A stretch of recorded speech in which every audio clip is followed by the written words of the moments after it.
Então, bom dia a todos e a todas. Agradeço a participação, a presença de todos nesse mais um webinário da série Covid. E gostaria de agradecer à professora Marimélia, que é a coordenadora de pesquisa da própria GPQ, ao professor Paulo Schor, que é o diretor da nossa agência, a GITES, e que vai ser o moderador desse webinário, como também todos os palestrantes, professor Sérgio, professora Juliana, professor Maurício e professora Maria Elisete.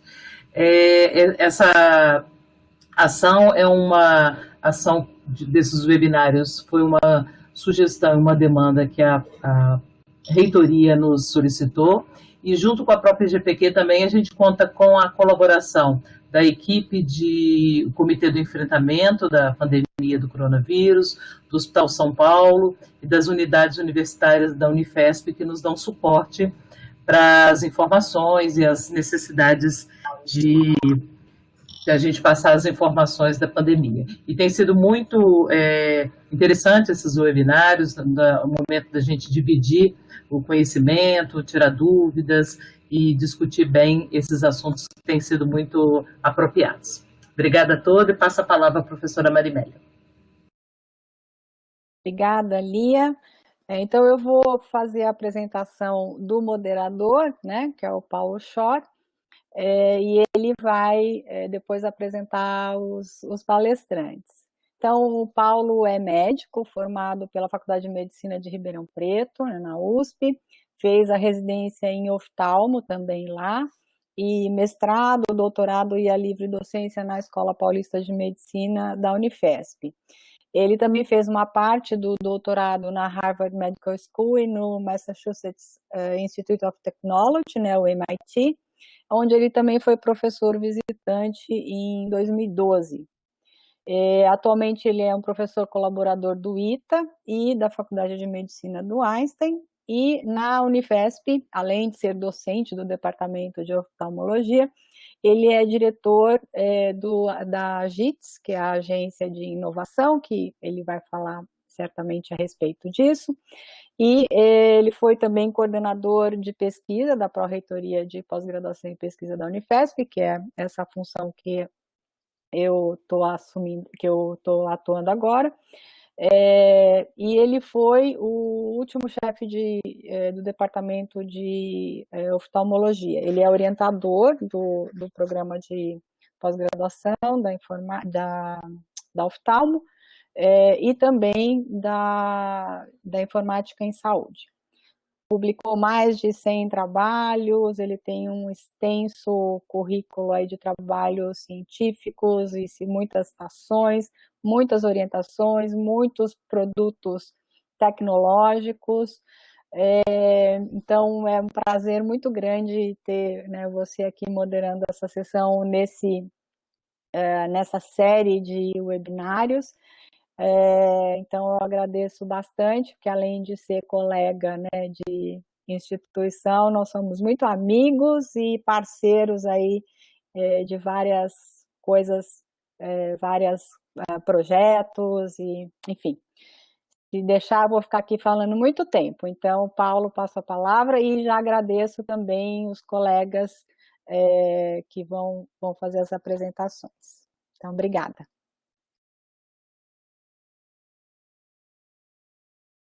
Você está sem som, Paulo.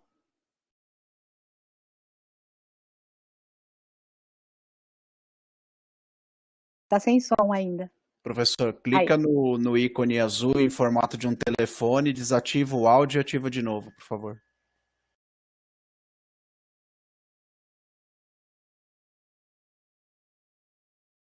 Oi, agora sim. Oi, agora sim. Agora sim. Ótimo.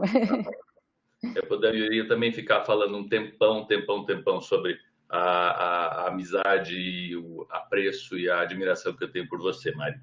E principalmente pela proatividade, especificamente dessa atividade agora, que está sendo um diferencial enorme, tanto da instituição como da ciência, e tua ação na SBPC ela é fundamental também nesse sentido.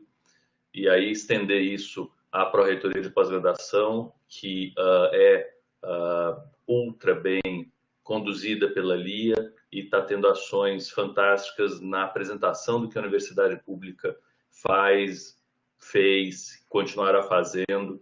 O coronavírus, ele desvendou um pouquinho, tirou um pouquinho o véu e acelerou um pouco a velocidade, mas a universidade sempre fez atividades científicas, desenvolvimento tecnológico e alguma inovação. A apresentação da Agência de Inovação Tecnológica e Social da Unifesp não vai ser feita agora por mim, mas eu peguei 2 trechinhos que eu acho interessantes para a gente contextualizar essa apresentação, que de verdade a intenção foi pegar carona no coronavírus e falar sobre inovação. Claro que exemplificada com o coronavírus e com ações que a gente pode ter ao redor disso para que a nossa instituição fique cada vez mais forte e que entre de verdade em um ciclo um pouco diferente do ciclo só de pesquisa e eventualmente de desenvolvimento tecnológico. Tem 2 trechos que me parecem interessantes. Um deles diz que tecnologia, que não é ciência, né? E ciência é algo que vem da curiosidade e vem de descrever os fenômenos, de entender como eles funcionam. E isso a gente faz muito bem e é fundamental ter uma ciência forte, uma ciência básica forte, com pesquisadores que sejam focados e persistentes. E a Mari é um exemplo fantástico, Lia também, e todos os outros que estão aqui disso, mas tecnologia, que é uma área que é correlata à ciência, mas não é ciência, é a instrumentalização da ciência no caminho da inovação. Eu acho que isso é interessante para a gente pensar um pouquinho em ciência, tecnologia, e qual é a relação que as duas coisas têm. Então, a tecnologia, de um jeito ou de outro, ela se nutre da ciência, a tecnologia não existe sem ciência, e a ciência existe sem tecnologia. E a inovação é algo que eventualmente vem um pouco depois disso tudo. E aí a próxima definição, que me parece interessante, ela fala que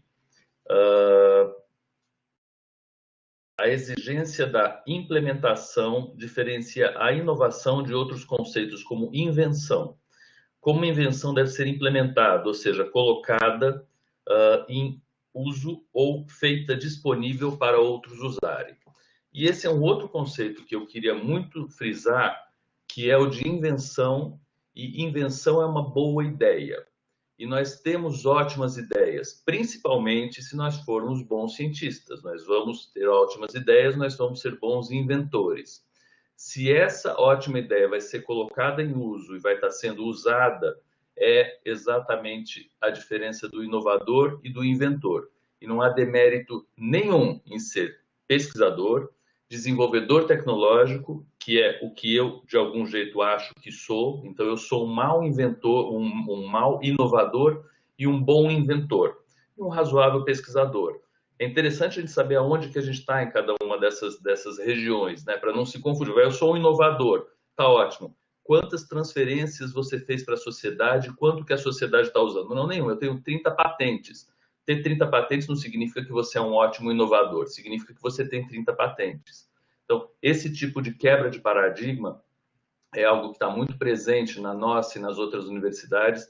E eu acho que aí é importante esse seminário, onde a gente vai falar um pouco dessa transição, do que é pesquisado para o que é desenvolvido, para o que é passado. Ou seja, como é que a gente implementa o que a gente pensou, estudou, pensou, desenvolveu, e agora a gente vai implementar, ou vai pelo menos oferecer para que isso seja utilizado. Então, é um pouco nesse caminho, nesse ground que a gente chamou todo mundo que está aqui e que estão extremamente envolvidos na agência de inovação, com várias ações. E aí eu vou começar com a Elisete, que é uma querida amiga também do Campus São José, que logo no T0 da pandemia foi chamada para trabalhar, ela vai contar com certeza para a gente isso, com as tecnologias que estão presentes nas impressoras 3D, nas casas e Fab Labs espalhados pelo Brasil todo, e ela já fazia isso no laboratório, ou seja, é muito mais fácil, e não só fácil, é muito mais relevante e consistente fazer tecnologia a partir de uma pesquisa profunda que as pessoas têm, do que fazer tecnologia do nada. Então, acho que isso é que faz a grande diferença do sucesso ou não sucesso e da permanência desses desenvolvimentos. Mas aí Elisete vai contar um pouco dessa trajetória, eu imagino que anterior dela e posterior dela. Elisete, docente, então, como eu falei, do Campo São José, e palavra com você.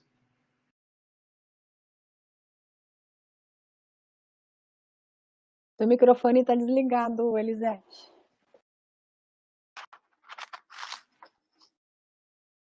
Ok? Sim. Eu vou pedir para o Michel colocar os meus slides, por favor.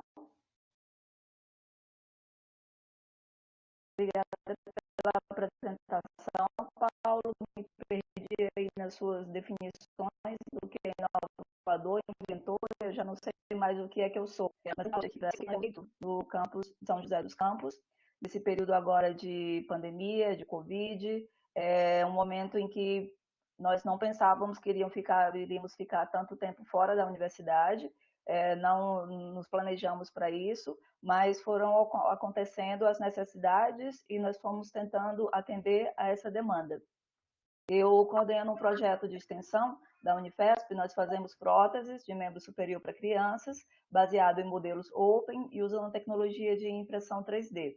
Esse projeto de extensão, que é o MAU 3D, ele foi uma base muito importante para o desenvolvimento dos projetos hoje de Covid.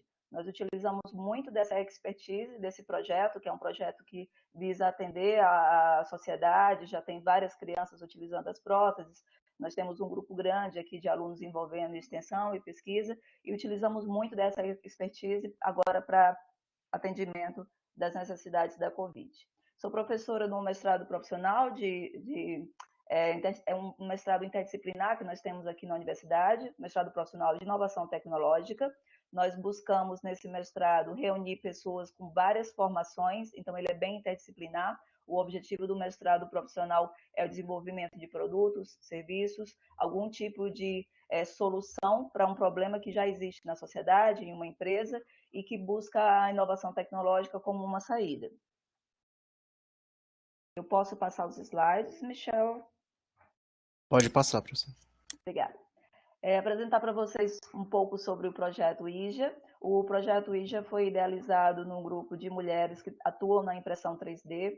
Eu sou representante desse grupo aqui no Brasil. É um grupo que tem vários capítulos no mundo todo, ele é internacional. E agora eu represento também as mulheres da América Latina, que trabalham diversas atuações com impressão 3D, mas nesse grupo nós não tínhamos o objetivo de desenvolver um projeto. É mais a troca de informação, de software, de materiais, relacionados com o uso. Em fevereiro tivemos um happy hour e nós decidimos, antes da pandemia, que seria muito interessante conseguir fazer um projeto em conjunto, unindo todas essas pessoas. E em março nós tivemos então o impacto de ter que trabalhar em casa, não ficar mais na universidade, por meio de um contato com o Hospital São Paulo, da Unifesp, o Dr. João Alésio, que já é um parceiro nosso em alguns projetos, já tem participado de desenvolvimento de alguns dispositivos para a área médica, ele nos relatou a demanda de equipamentos de proteção individual. Esses equipamentos que são chamados protetores faciais, eles não eram utilizados rotineiramente no hospital. O hospital não tem estoque, não tem onde comprar. O Brasil, na verdade, como os outros países do mundo todo, não estava preparado para atender essa demanda de EPIs. E é um dispositivo simples e que ele ajuda a proteger de uma maneira mais adequada o profissional que está atuando diretamente com o paciente com Covid.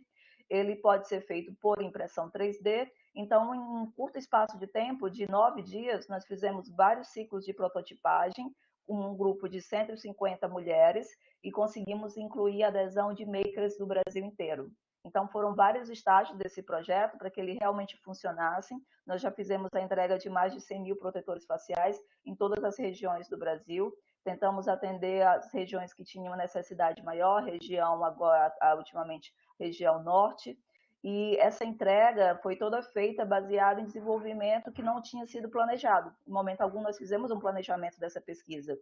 E muitas vezes acontece o contrário, nós gastamos muito tempo planejando uma pesquisa, vendo como é que vai ser desenvolvido, e o que sai daquela pesquisa, às vezes é um artigo, às vezes é uma tese, é uma dissertação, em que não vai ter realmente um impacto na sociedade. Dessa vez, pela urgência, nós não tivemos tempo de escrever nada.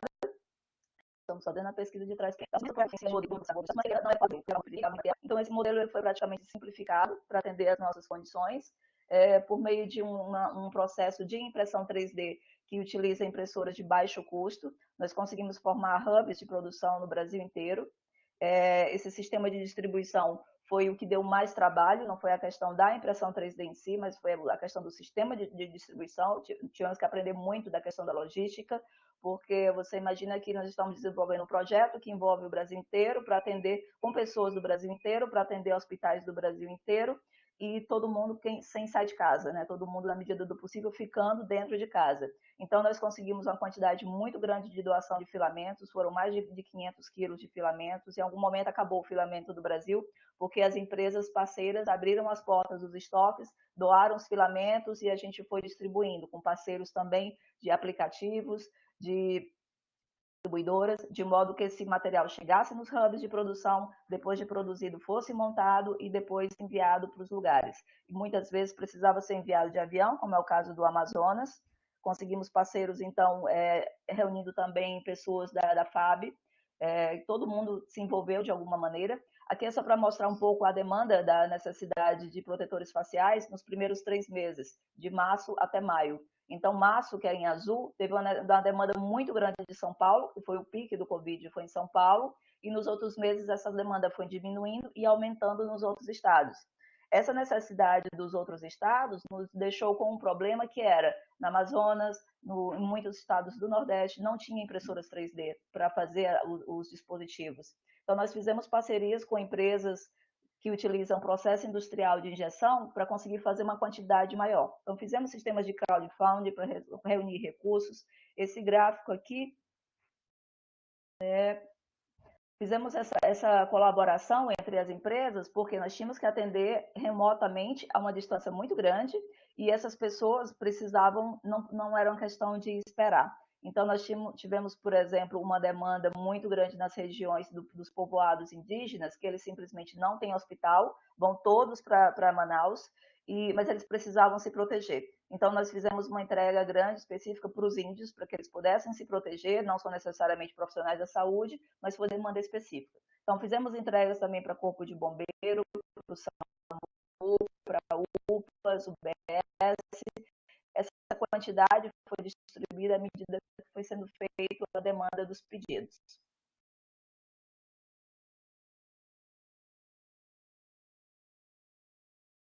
Vou passar aqui o próximo slide. A questão do modelo que foi feito por injeção, material injetado, baseado no modelo IJA. Então, a partir dessa parceria com as outras empresas, nós já estamos agora quase com 150 mil protetores faciais. Essa daqui é a distribuição entre protetores faciais impressos e injetados em todo o Brasil. Esse mapa ainda precisa ser atualizado, porque agora nós já atendemos em todos os estados. E esses aqui são os recursos que nós temos para o projeto. Nós utilizamos impressoras 3D de baixo custo, tanto as do nosso laboratório como as dos makers que ajudaram em casa, são todas impressoras de baixo custo, que geralmente não eram muito valorizadas, até mesmo no meio científico. Eu sempre tive uma dificuldade muito grande de apresentar resultados utilizando materiais tão baratos. Então, impressoras que custam R$2.000, R$3.000, que você consegue fazer uma variedade grande de coisas. O material também tem um preço muito, muito bom. Essas impressoras do tipo DLP são impressoras que nós recebemos agora na Unifesp por conta de uma apreensão da Polícia Federal. Então, pessoas que não pagaram impostos ou fizeram algo que não era legal, esse material foi apreendido e foi direcionado para a universidade. Nós estamos utilizando agora para atender os hospitais. Esse é um segundo projeto que está em desenvolvimento, é de uma aluna de iniciação científica, junto com o Hospital São Paulo, que está desenvolvendo um centro de desenvolvimento e testes, análise de equipamento de proteção individual. Então, são máscaras faciais feitas por impressão 3D que possam ser reutilizadas e que não vai necessariamente ser descartada, gerando lixo. Elas utilizam um filtro específico e esse projeto agora está em desenvolvimento. Existem vários modelos de máscaras na internet e a nossa função como pesquisadores aqui é utilizar esses modelos. Nós não precisamos criar um modelo do zero, mas utilizar esses modelos que já existem, testar, utilizar o método científico para fazer os testes e avaliação para ver o que tem um melhor custo-benefício. E são alguns modelos que já foram impressos, então esses aqui eles utilizam as impressoras 3D também de baixo custo. Nós estamos desenvolvendo também com as impressoras de resina conectores e dispositivos para melhorar a funcionalidade de equipamentos de respiração. Por exemplo, um respirador artificial para dividir para mais de 2 pessoas. Um suporte para infusão, em que faz com que o risco de contaminação para o profissional que está atendendo seja conectado.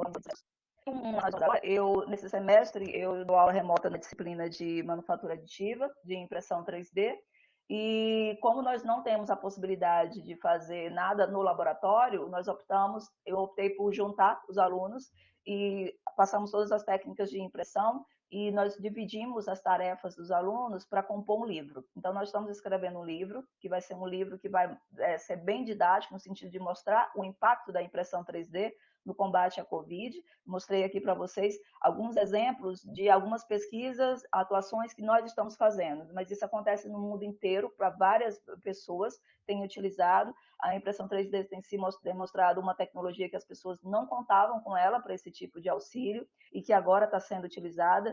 Então, muitas vezes eu tinha muita dificuldade de ter um protótipo, um dispositivo e pedir para ser testado no hospital. Os médicos não queriam, eles eram muito reticentes. Não tem Anvisa, não tem isso. Agora, em que tudo foi liberado nesse sentido, eu vi médicos pedindo, pelo amor de Deus, manda tantos aqui para o hospital que a gente vai utilizar. Então, inverteu muito a nossa situação de desenvolvimento e pesquisa. E nós precisamos estar preparados para isso. Não só fazer aquela pesquisa cartesiana, em que eu tenho um projeto, desenvolvo, aplico e depois, eventualmente, vai ser aplicado na sociedade.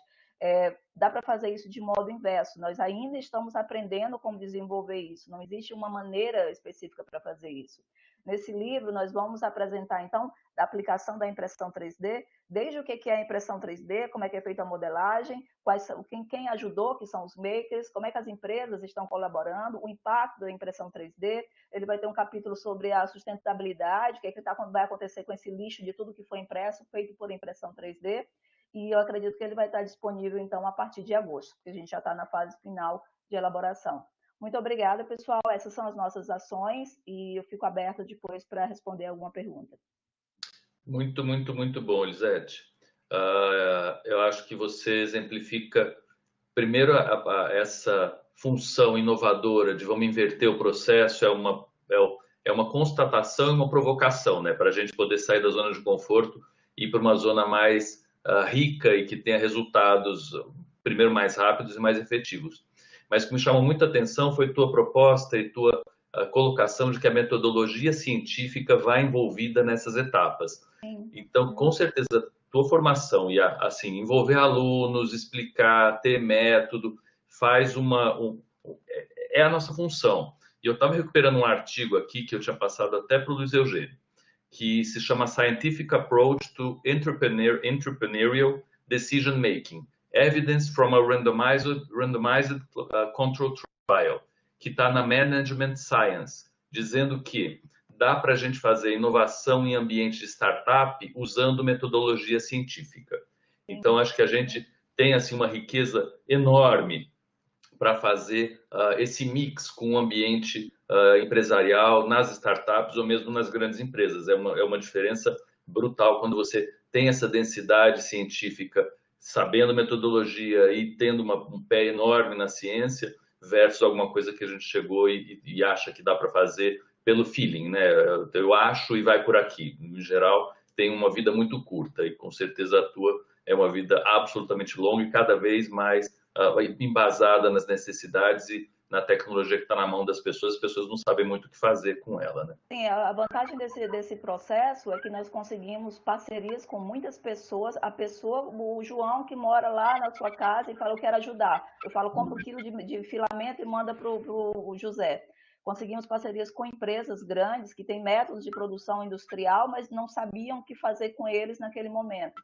Então, esses parceiros foram fundamentais. A gente conseguiu levantar uma quantidade de recursos, de material, que eu não iria conseguir com o FAPESP, CNPq, que iria demorar muito esse processo. Então, são coisas que a gente não está acostumado a fazer e até, às vezes, não é muito bem visto na universidade, esse tipo de parceria externa que é feito.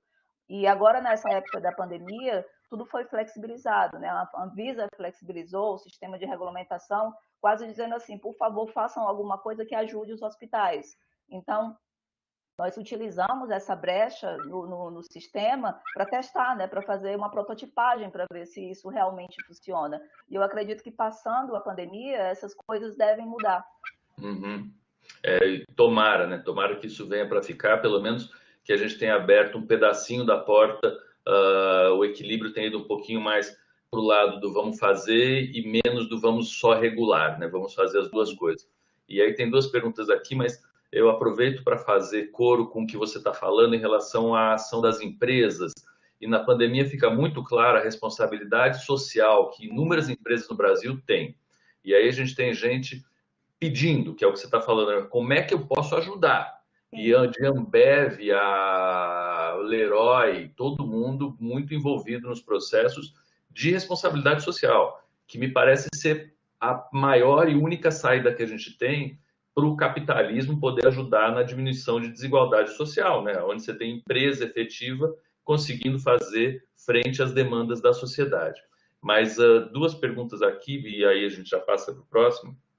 Aliás, o meu desejo é que você faça máscara transparente, tá? Só para constar. Pensamos. Para poder ver a cara das pessoas do outro lado. As máscaras que estão sendo testadas são confortáveis para quem necessita utilizá-las muitas horas ao longo do dia com médicos e enfermeiros? Pergunto porque imagino que são seguras, mas parecem ser duras. Quer falar um pouquinho disso? A Jana te pergunta. Uma das questões que nós precisamos testar é a questão da ergonomia, né? Primeiro, ela tem que ser segura para depois testar justamente a ergonomia. Essas das fotos, elas foram feitas de PLA e ABS, elas são flexíveis, elas não são totalmente rígidas, elas têm uma certa flexibilidade, mas provavelmente vai ter que ter um anel de silicone aqui para ajudar a vedar e tornar ela mais confortável. Mas essa já é um dos nossos critérios que nós queremos investigar, sim. Legal, ergonomia, né? E a outra pergunta sobre essa relação público-privada, relação público-privada desse projeto, que eu meio que já adiantei um pouco, mas acho que seria legal você falar um pouquinho também do que você disse desse atrito inicial que pareceu existir e que na hora que a necessidade chega, o atrito some, né? Como é que se você sentiu isso também? Você sabe, dentro da academia nós temos vários atritos, né? É muito falado, faça inovação, faça interdisciplinariedade, mas o que acontece é que as áreas não conversam. Então, na engenharia biomédica, por exemplo, é difícil do engenheiro interagir com o médico, de um sentido que os dois se entendam. O engenheiro quer fazer, o médico tem a necessidade, mas a linguagem não bate, o negócio não anda.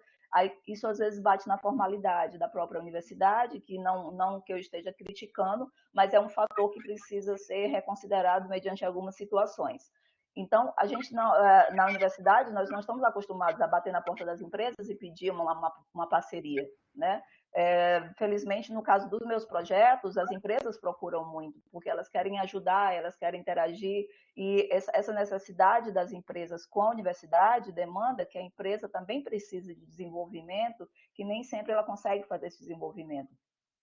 Eu faço uma coisa que eu acho que ajuda muito, que é divulgar muito o que nós fazemos, inclusive contra todos os critérios de não mostre, senão você vai perder a patente, não mostre, senão o artigo não vai ser publicado. A gente mostra, então a gente mostra tudo que a gente faz, o que dá certo, o que não dá certo, que também é importante, e desse revelar o que nós estamos fazendo, nós já recebemos contribuições de pessoas totalmente de fora da universidade, às vezes contribuição do próprio usuário, que é a pessoa com a deficiência, mas isso não é bom por isso, isso e isso. E essas informações que eu recebo dessas pessoas não tem livro nenhum, não tem artigo nenhum. Então, eu participo de grupos de WhatsApp de determinado tipo de patologia das mães que têm os bebês com esse problema, para escutar as lamentações, para escutar o que elas precisam. E a gente fica muito preso ali no artigo. Eu vou falar só o que os artigos têm, que eles publicaram. E os artigos, muitas vezes eles foram desenvolvidos em outra realidade. Foi nos Estados Unidos, foi na Europa, foi na Ásia, não bate com o que nós precisamos. Então, isso é preciso ter também uma abertura para as empresas, que é quem vai ajudar a fomentar o desenvolvimento, para a pessoa que é usuário, que vai fazer o uso, que tem a necessidade. Isso leva tempo. Às vezes eu acho que eu estou perdendo tempo, porque eu estou ali nos grupos de WhatsApp escutando as conversas, mas são informações valiosíssimas. Na verdade, ali é um campo de estudo, em que você tem informação que você não teria de outra maneira. Muito, muito, muito bom, muito bom. Estão perguntando aqui, aí já vou passar para o Sérgio Schenkman, do Centro de Teste das Máscaras, e eu entendo que a Mônica Taminato também está envolvida. E aí, se vocês depois conseguirem colocar o link ou na página da própria GPQ, na Agites, a gente pode colocar esse link também, ou na própria página da Unifesp. Eu acho que seria interessante ter para as pessoas também, fazendo coro com o que você está falando, cada vez a gente mostrar mais o que a gente está fazendo para as pessoas conseguirem interagir tanto de dentro para fora como de fora para dentro.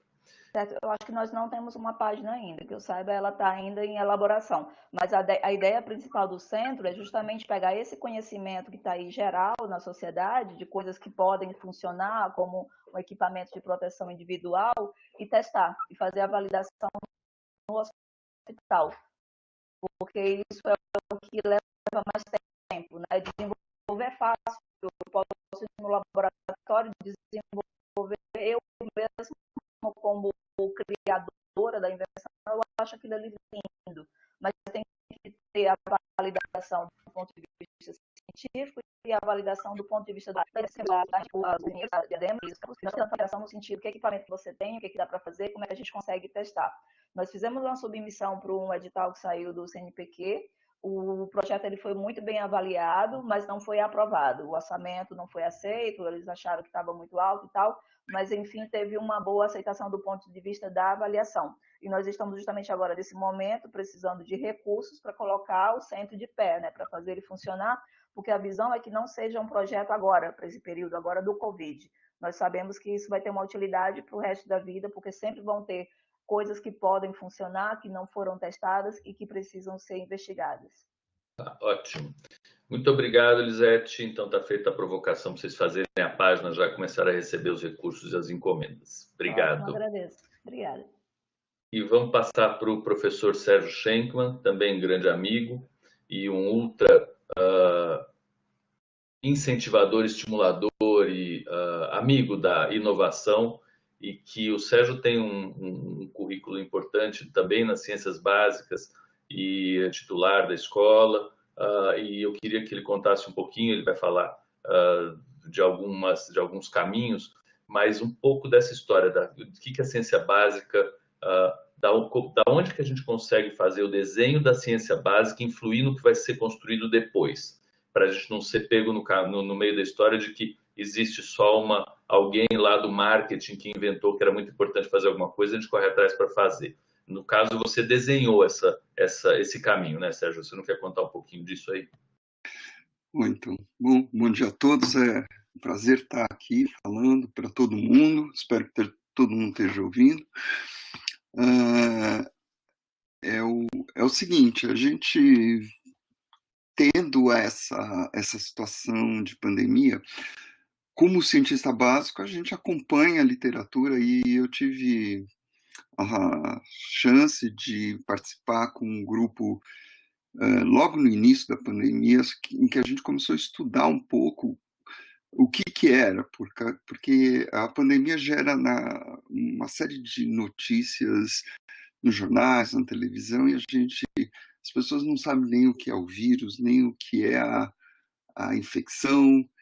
E então a gente juntou um grupo de professores da Unifesp, e esse grupo de professores anunciou um curso, nós fizemos um curso online, e todos nós aprendemos dos professores um pouco, porque é muito difícil a gente acabar, como profissional na área de pesquisa, entender o que está acontecendo sem poder opinar e sem perceber o que está acontecendo. Então, a gente começou a trabalhar nisso, e eu tenho pesquisas na área de doenças infecciosas, trabalho com doença de Chagas. Nós temos um grupo que faz essencialmente pesquisas eu diria que a gente chama de pesquisas básicas, mas a gente sempre tem um intuito de gerar informações que possam ser importantes para combater doenças, tanto na parte de vacinas, na parte de diagnóstico, na parte de terapia de doenças. Nós não temos o objetivo de desenvolver isso, mas a gente tem a ideia de que a gente pode gerar informações importantes para a sociedade, afinal a ciência tem esse papel, além de formar, o nosso papel como universidade é formar pessoas. Então, a gente sentiu, como pesquisador básico, uma premência muito grande na área de saúde. Quer dizer, é como se nós fôssemos pressionados. A gente estava no laboratório desenvolvendo nossos projetos, que a gente sabe que o que a gente faz tem um prazo, às vezes, muito longo, e a gente está vivendo uma situação completamente diferente, em que toda a economia, todo o país, não só o Brasil, mas vários outros países, tiveram que pensar e mudar na sua forma de agir. E a gente o que é interessante é que na área de pesquisa a gente tem uma capacidade de responder perguntas, e é muito interessante porque nós não temos, ou raramente, nós temos o hábito de receber demandas da sociedade, ou seja, principalmente na área de saúde, a inovação é bastante complicada, ela requer muitos marcos regulatórios, muitos critérios para que uma droga ou uma vacina seja implantada, só que, apesar de a gente ter a capacidade. E uma coisa que é importante é que começaram a aparecer ofertas de recursos, quer dizer, de repente não existia dinheiro para fazer ciência, nós estávamos vivendo uma crise, né, que existem poucas bolsas, poucos recursos, e começou a se anunciar que existiam verbas, existiam editais, não sei se suficientes ou não, e existiam bolsas. A gente tinha alunos interessados em fazer ciência, em fazer pesquisa, e de repente apareceram bolsas que não existiam, e a gente falou, nossa, o que está acontecendo? Quer dizer, isso foi quase que um cutucão dizendo, olha, vamos lá, vamos trabalhar nisso, e vamos inovar nisso. Então, no meu caso, apareceram bolsas que até não tinham alunos, né? Tive ofertando os programas, a CAPES ofertou bolsas e nós não tínhamos alunos. Então, a gente resolveu que teria que, como um laboratório de pesquisa, atuar e participar e poder contribuir nessa situação. Então, o nosso grupo de pesquisa ela tem uma grande experiência na clonagem e expressão de proteínas recombinantes. Isso a gente faz há muitos anos. A gente tem o intuito de estudar outras doenças, mas a gente sabe fazer clonar e expressar. A gente também tem uma certa experiência, né, em trabalhar com a ligação de anticorpos e doenças parasitárias. Então, existia isso. E uma das coisas que eu percebi logo no início foi que existia uma falta de marcadores eficientes da população infectada com Covid. Então, a gente ouve muito falar de que se fazem testes IgM, teste IgG, os testes não são efetivos, quem produz anticorpos está protegido, quem não produz não está protegido, quantas pessoas já tiveram contato. Isso não se sabe, não se conhece, é uma coisa muito nova. Então, eu tive uma ideia de gerar um painel de proteínas recombinantes do vírus, que é uma coisa que a gente sabe fazer, para que a gente possa fazer testes e fazer estudos epidemiológicos. E nós começamos a trabalhar nisso com alguns alunos no laboratório, desde o início da pandemia. E o que foi interessante é que, quando a gente começou a fazer isso, apareceram, a gente começa a conversar com as pessoas, a comunidade, e esse é o que a Elisete falou, quer dizer, esse contato que a gente começou a ter, de perceber que outras pessoas tinham interesses semelhantes ou que existiam demandas.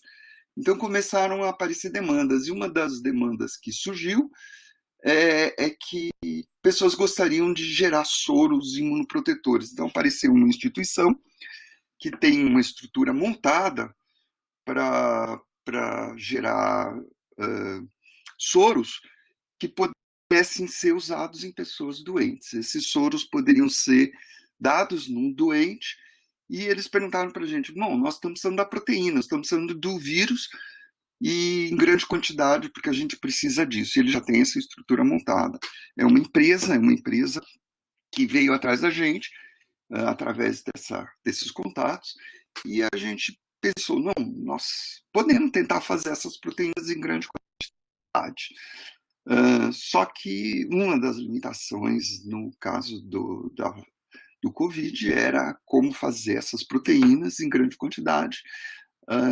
E quando você vai na literatura, a gente começou a procurar, será que ela pode ser produzida em bactérias, né?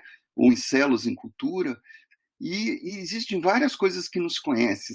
Se a gente poderia produzir essa proteína nativa, se essa proteína poderia ser naturada, quanto de proteína a gente poderia gerar, se a gente consegue obter miligramas de proteína, e como produzir, porque se você vai gerar isso para uma empresa, você tem que produzir em condições de MP, condições em que o material que a gente está fazendo tenha condições de manufatura controlada que poderia ser utilizado.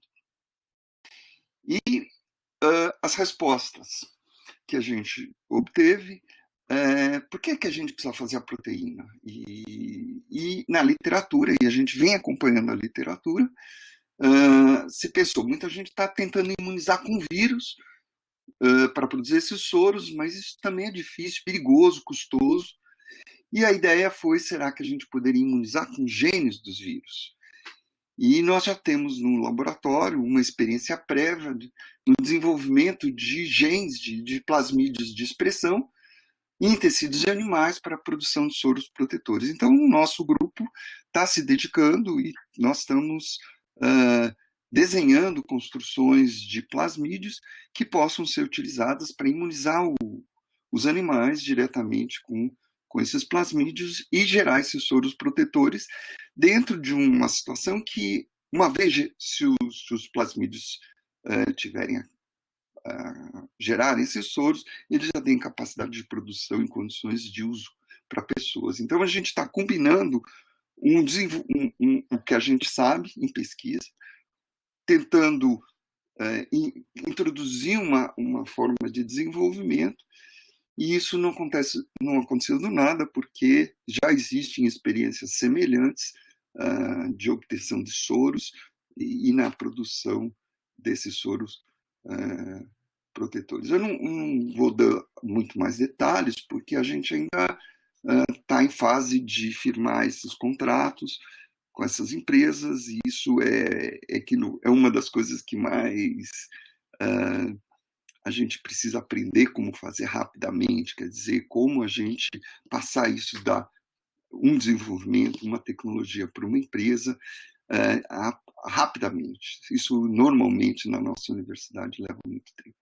Então, eu acho que com isso eu resumo mais ou menos o que a gente está fazendo e como a gente pode contribuir dentro da área básica com a área de inovação.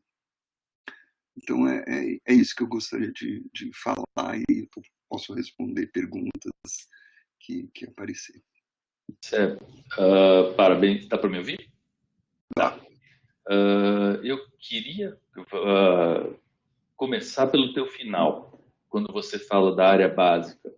E qual que é o pensamento que você vê que talvez devesse ser maximizado nos laboratórios de pesquisa básica, em termos de ver que isso pode ser aplicado, número 1. Número 2, qual é o limitador para que isso aconteça? Você falou um pouquinho da da velocidade, e eu vou acrescentar a burocracia, e eventualmente eu não acho que exista mais uma limitação ideológica de que nós não devemos fazer nenhuma relação com empresas. Eu acho que isso é passado há muito tempo, mesmo porque hoje eu acredito muito em responsabilidade social de empresa. Mas como é que você acha que essa visão pode ser maximizada dentro do laboratório? O que você acha que a gente precisa mexer para que isso tenha uma velocidade maior? Existe uma questão que limita, que é a questão jurídica que envolve as propriedades intelectuais e as transferências e a importância disso na transferência de tecnologia. Eu acho que uma forma de a gente vencer isso é, talvez, nas instituições, principalmente públicas, criar protocolos bem objetivos de o que é necessário ou pré-definir o que é necessário.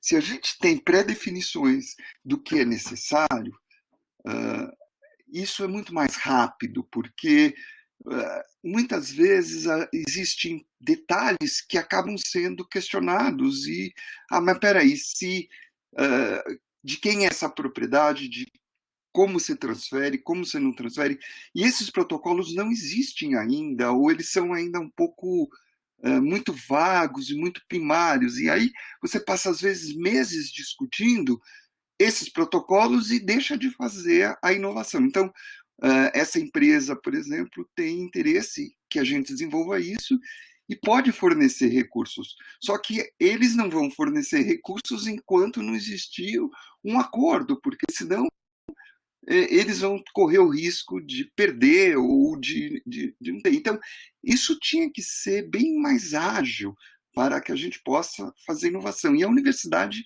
ela não tem isso, nem muitas empresas, principalmente se essas empresas não são privadas, são públicas. Então, acho que a questão é que a gente tem que sentar e criar esses protocolos bem pensados e aplicáveis a diversas situações. Isso vai agilizar muito.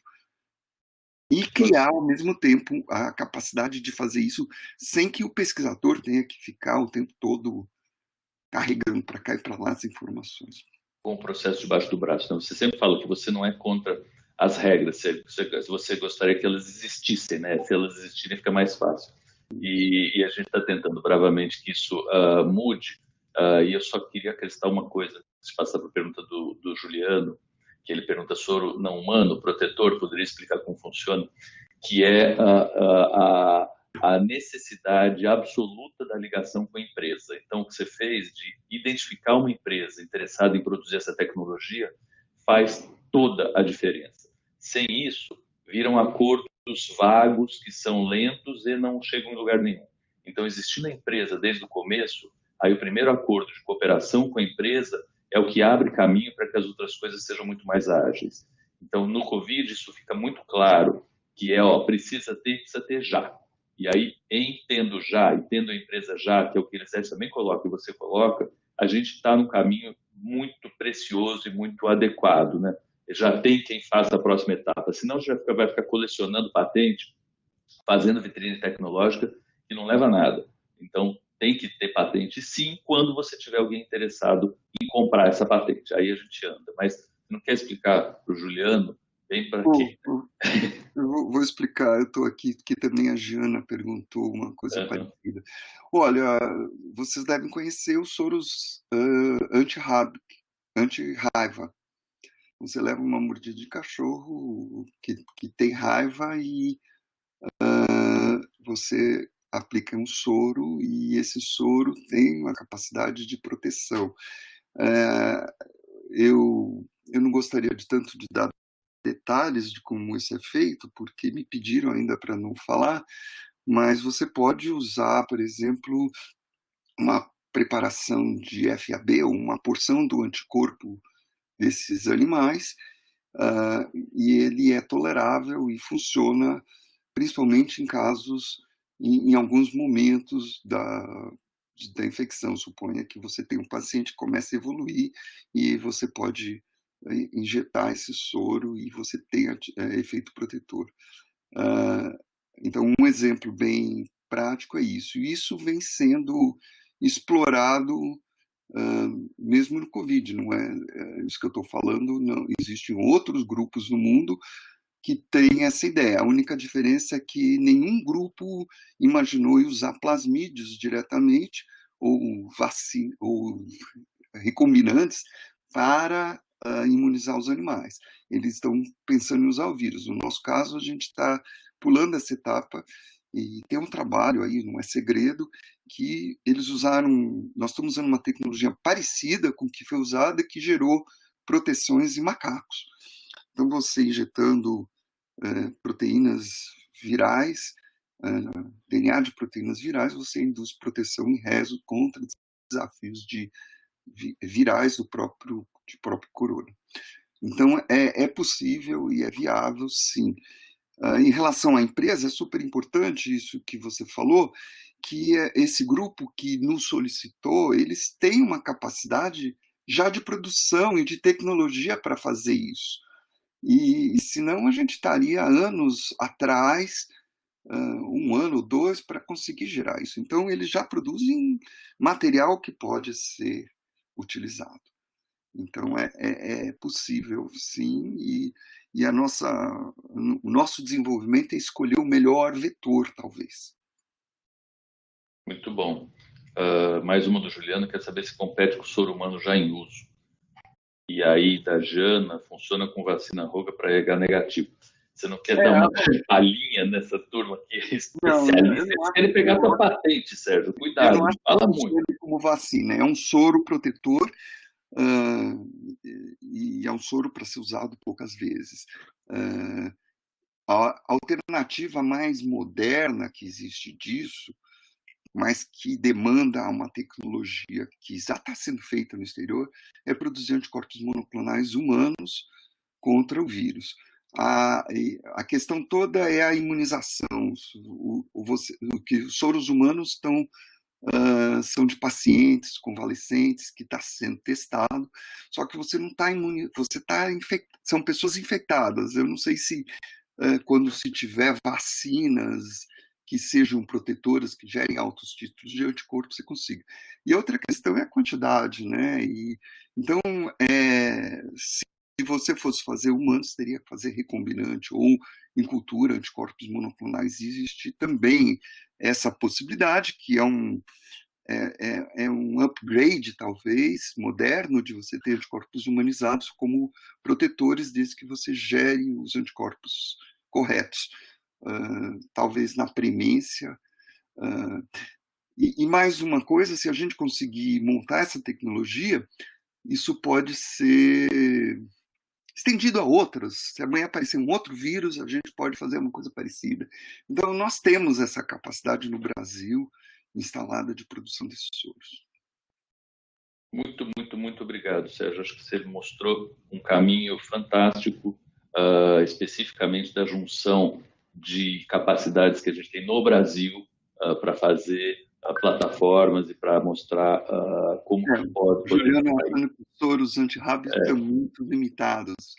É claro, eu acho que não vai ser a solução única. Concordo, mas os monoclonais ainda são caros. Mas, é claro, a gente é uma das adições. É isso aí. Nós não estamos procurando a cura absoluta, eu acho. E eu acho que nem a proteção absoluta. É isso muito aí. Bom. Obrigado, Sérgio. Obrigadíssimo. Keep the good work. E aí vamos agora passar para o Maurício. E Maurício também, grande amigo e um herói. Ontem, na reunião do Conselho Universitário, foi apresentado e aprovado o Polimbrapig. E claro que ele vai falar disso. Eu queria que ele falasse um pouco também do Polimbrapig e das tangências que talvez ele tenha observado de avanço ou de aumento de velocidade até nas deliberações administrativo-burocráticas universitárias, que é o que o Sérgio estava falando, por conta do aparecimento do Covid. Por acaso, eu estou com um processo agora no SEI do Embrapi para dar um parecer, e que nós sentimos urgências, e que eu não sei se antes nós tínhamos essas urgências tão claras na nossa cabeça, e ficávamos meio que com as urgências confundidas com as importâncias. E eu acho que agora a gente está começando a perceber algumas coisas que são importantes. E o Polo Embrapi que você vai falar, eu acho que é um exemplo fantástico que a gente tem de como que algumas amarras foram desfeitas em relação à transferência efetiva da tecnologia universitária para o setor produtivo, não que, como diz o nosso colega e presidente da FAP, Jair Chagas, nós não sejamos produtivos, né? Mas setor produtivo como sendo extra acadêmico. Então, Maurício, a palavra é tua. Obrigado, Paulo. Bom dia a todos. Gostaria de agradecer a oportunidade de estar nesse webinar, falando um pouquinho sobre a evolução das pesquisas mais voltada para a cooperação em parceria indústria e universidade. Falar um pouquinho também do nosso Centro de Inovação em Materiais, agora credenciado como uma das unidades da Embrapi, para atuar em parceria com as indústrias, e isso está exatamente no momento certo, no momento ideal para que ocorra esse tipo de implementação, esse tipo de parceria na nossa universidade. Tá? Para quem não me conhece, eu sou o professor Maurício, eu sou professor no Instituto de Ciência e Tecnologia da Unifesp, lá no campus de São José dos Campos. Eu atuo na área de materiais poliméricos, mais especificamente em síntese de polímeros, produção de tintas, adesivos e etc. Atualmente eu estou coordenando o Centro de Inovação em Materiais da Unifesp, a unidade Embrapi, a nossa primeira unidade Embrapi na Unifesp. Eu inicio a minha fala pegando um gancho no que a professora Elisete e o professor Sérgio colocaram inicialmente. Tá? Com o surgimento desses problemas globais que nós estamos enfrentando, não só o Covid, mas outros problemas também, um destaque evidente para o Covid, pesquisadores, empresas, instituições privadas e etc., se uniram muito fortemente para solucionar um problema global e trazer soluções locais. Tá? Isso tem resultado já imediato, conforme a professora Elisete já colocou, o professor Sérgio também já tem resultados que podem ser transferidos para a sociedade, e isso é muito importante nesse momento que nós estamos enfrentando. Tá? Como professor de universidade e atuante na área de pesquisa, desenvolvimento e inovação, por longo período aí, em empresas de grande porte, em centros de pesquisa, eu tenho que colocar que esse tipo de parceria, empresa, universidade e sociedade, não pode morrer após Covid. Isso tem que continuar. Isso é um legado que vai ficar aí para toda a sociedade, uma forma das universidades repensarem um meio de viabilizar ainda mais esses tipos de parceria. Tá? Eu gostaria de falar um pouquinho sobre a nossa unidade Embrapi, tá? E durante essa minha apresentação eu vou colocar alguns pontos importantes, alguns casos de projetos que estão em andamento e projetos que poderão iniciar no curto período de tempo. Tá? Então, para quem não conhece, a Embrapi ela é uma empresa brasileira de pesquisa e inovação industrial, ela é uma organização social que capta recursos junto ao Ministério de Ciência e Tecnologia e Ministério da Educação e reverte esses recursos para fomentar a pesquisa em parceria com as indústrias, universidade e indústria.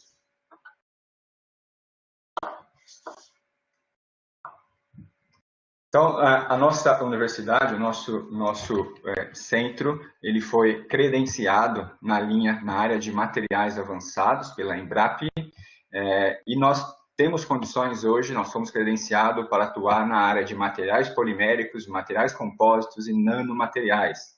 Então, materiais poliméricos está muito relacionado com aquilo que a professora Elisete apresentou. Então, aquelas máscaras que foram produzidas são produzidas a partir de materiais poliméricos. Ela comentou lá poliácido lático e ABS, são materiais poliméricos que se usam para a produção de diversos materiais de engenharia e materiais de uso da sociedade. Tá? Nós podemos atuar na área de tintas, na área de fibras, na área de compósitos aeronáuticos e etc.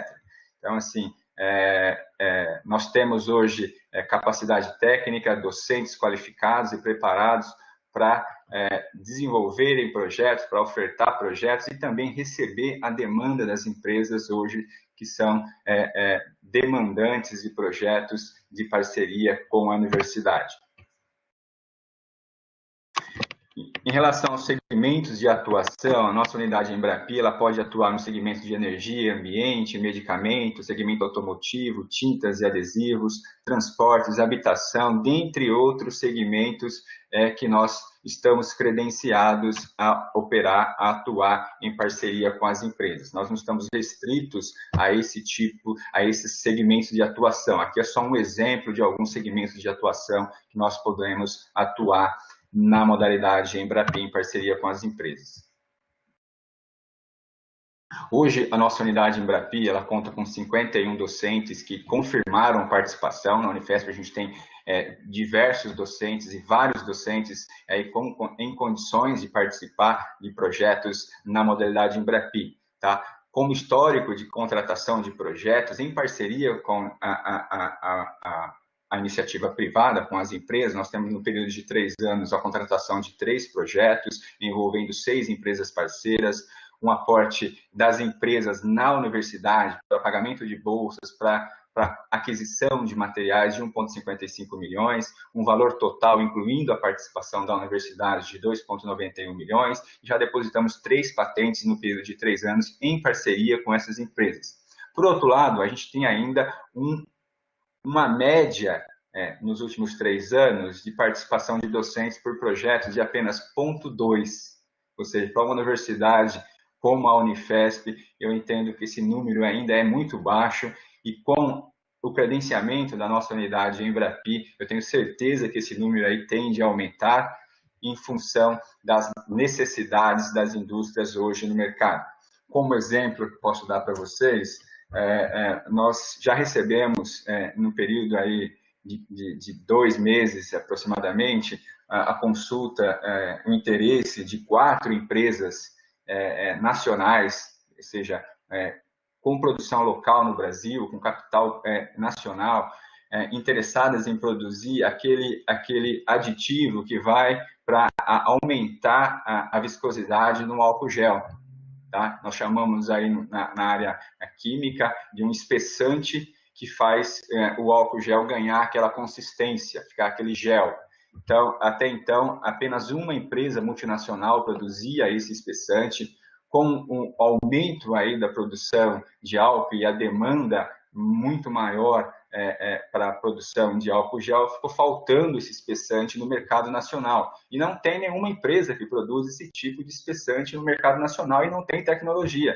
Então, nós já fomos procurados por 4 empresas, coincidentemente, para desenvolver o mesmo tipo de produto, para desenvolver o mesmo tipo de know-how. Então, esse é um ponto importante da universidade, da academia, para auxiliar as empresas no desenvolvimento de produtos, processos e tecnologias com reais capacidades de serem colocadas no mercado em prol da sociedade.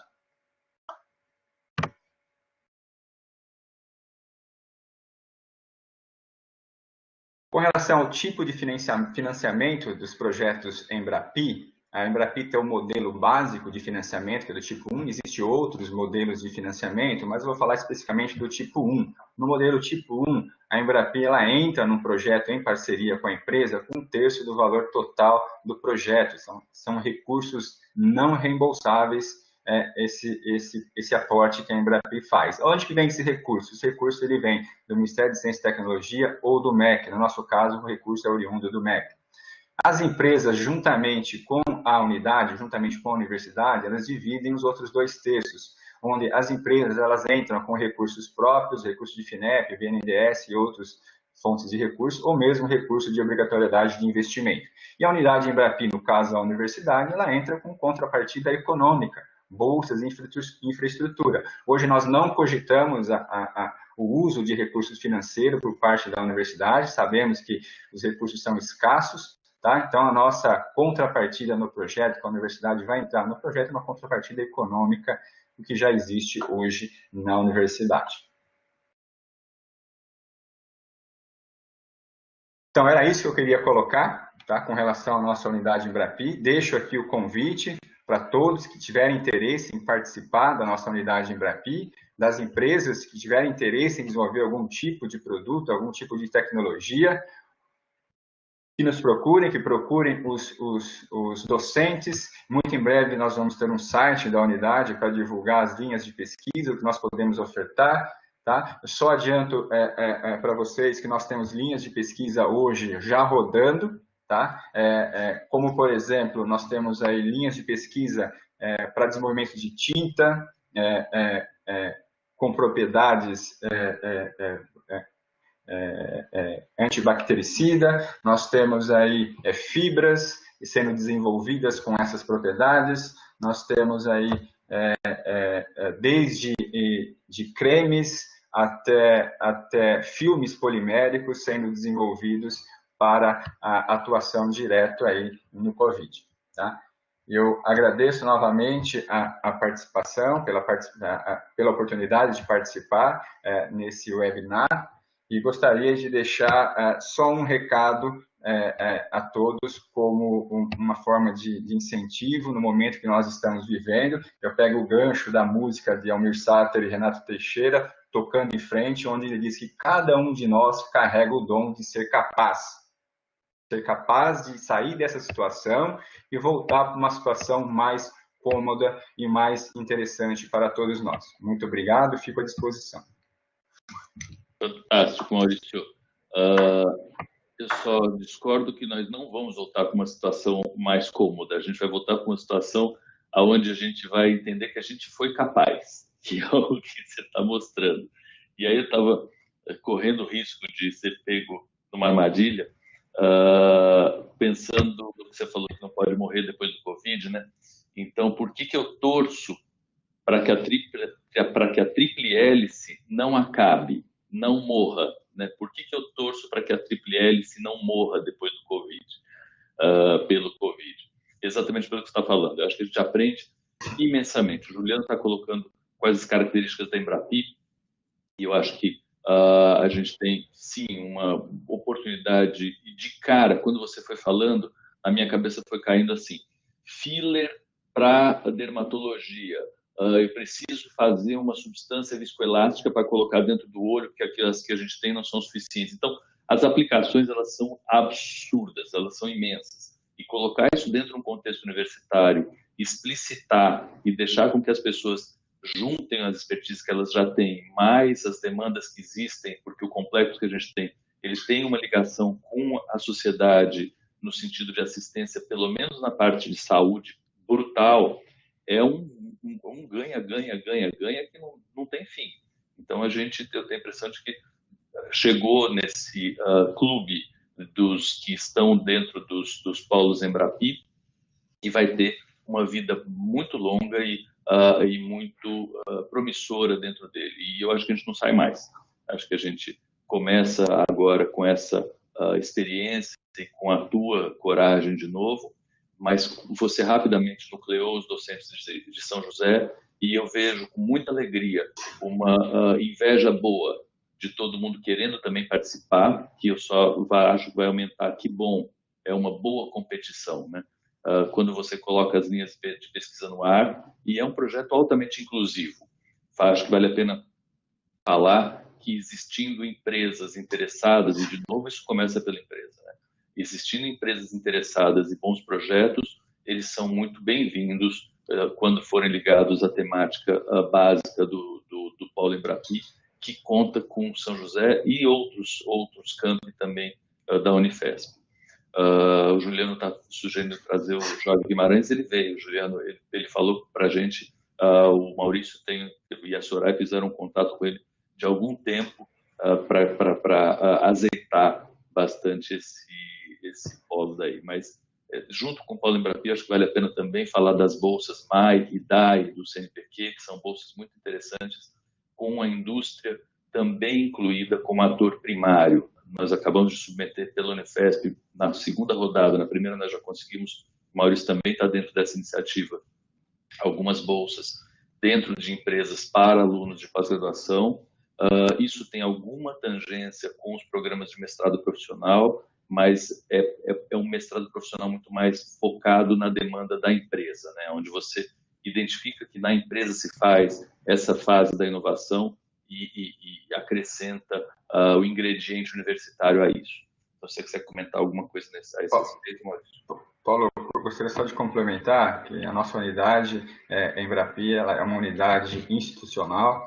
Ela não é apenas lá de São José dos Campos, do campus de São José dos Campos, mas também tem docentes de Diadema, tá? E outros docentes que quiserem participar, por favor, entrem em contato conosco, tragam os projetos, tragam as empresas, para que nós podemos viabilizar a contratação desses projetos. Eu gostaria de colocar mais um ponto com relação à parceria com empresas, tá?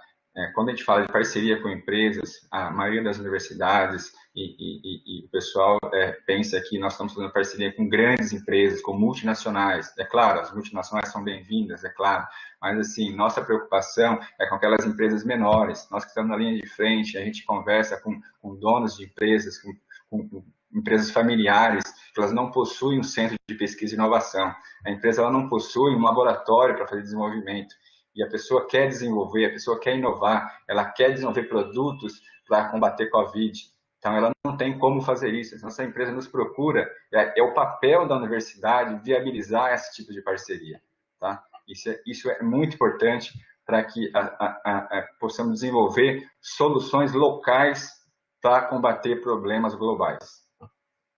Maravilhoso, fantástico. Maurício, muito, muito, muito, muito obrigado. Keep the good work. Eu que agradeço. E vamos chamar agora para finalizar a apresentação e depois, se a gente tiver tempo para fazer as discussões, a Juliana. E Juliana Dreyfus, também grande colega. Juliana está por aí? Tá. E a Ju tem uma atividade importante há muito tempo nessa interface academia-indústria, nacional e internacional, e acho que ela vai falar um pouquinho das atividades que ela desenvolve também com o pessoal do MIT. A Marimélia falou no começo que a gente tinha uma ligação importante com o MIT, acho que isso é relativamente clássico já no nosso meio, com a área de Boston, e que está Connecting Women to Innovate Together. Isso volta à primeira fala da Elisete, que é também das mulheres protagonizando esse movimento, não tem nem dúvida que é muito mais por aí do que o contrário. E que bom ouvir tuas crianças aí atrás, Ju. Eu acho que essa parte é uma coisa que a gente, de vez em quando, antigamente a gente ficava com uma vergonha danada, falava, fica quieta, criança.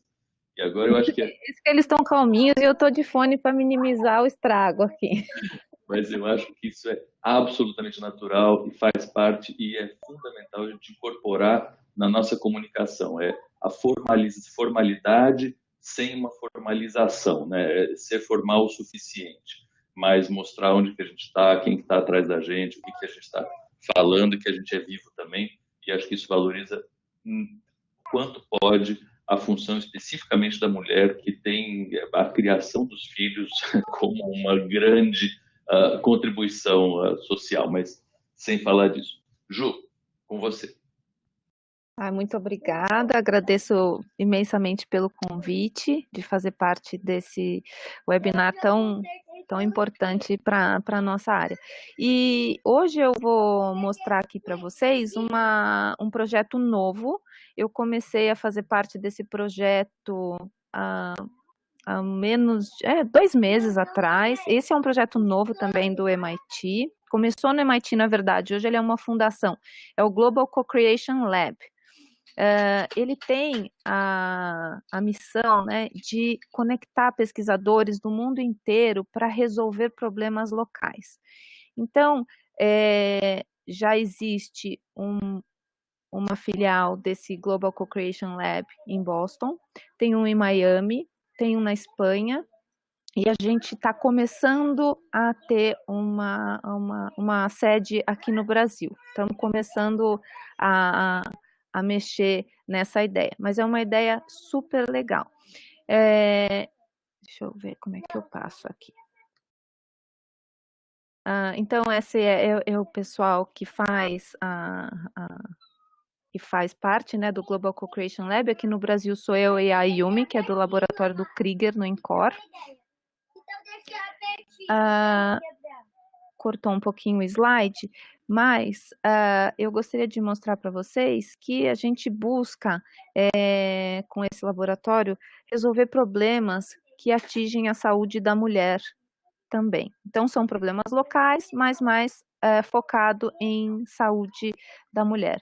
E esse Global Co-Creation Lab, ele tem, então, vários pilares, né? Se a gente olhar esse tubo aqui, ele, então, é focado, né, em problemas da comunidade local e como que a gente vai resolver isso. E o Global Co-Creation Lab, ele traz junto todas as metodologias de ensino, de como a gente vai pensar em resolver aquele problema. Ele busca trazer talentos de diversas áreas, então não é só focado em ciência da área biomédica, não. A gente vai trazer todos os talentos, de todas as áreas, de todas as áreas do conhecimento. E para isso a gente vai incorporar essa tecnologia, conseguir um ganho, né, de capital e selecionar alguns parceiros estratégicos.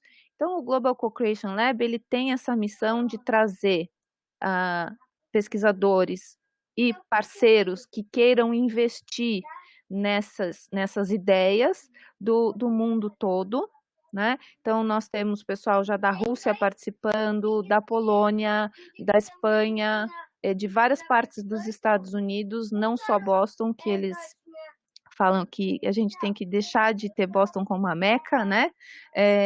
E a gente traz, então, pesquisadores e pessoas que pensam nesse problema de uma forma geral. Tendo todos esses pilares, né, a gente consegue, então, desenvolver esses projetos e fazer a inovação, né? Fazendo essa inovação e depois transformar isso numa empresa e que vai gerar lucro e benefício para a sociedade, né? Então, para vocês terem uma ideia do que já está sendo feito, esse projeto começou em abril do ano passado com a Mercedes Barcelos, que ela foi minha colega de pós-doutorado há 10 anos atrás. Ela é pesquisadora do MIT e hoje, em abril, ela fundou o Global Co-Creation Lab com diversos outros pesquisadores, não só do MIT, mas de outras instituições também. E hoje eles têm 28 projetos já em andamento, né? Então, por exemplo, um que eu achei muito bacana, que é lá do MIT, que foi uma patente lá do MIT, eles estão desenvolvendo uns sensores metálicos que colocam no tecido, por exemplo, de sutiã, e que ele faz eletrocardiograma em tempo real e manda esses dados para prevenção de doença cardíaca, né? Isso é super interessante. Outro que é também muito legal, essa outra colaboradora, essa outra empresa que é um spin-out do Global Co-Creation Lab, eles também fizeram um sutiã que tem tipo um patch para medição de temperatura, que a gente sabe que 0,2 graus de diferença de temperatura já pode indicar uma neovascularização ou um tumor.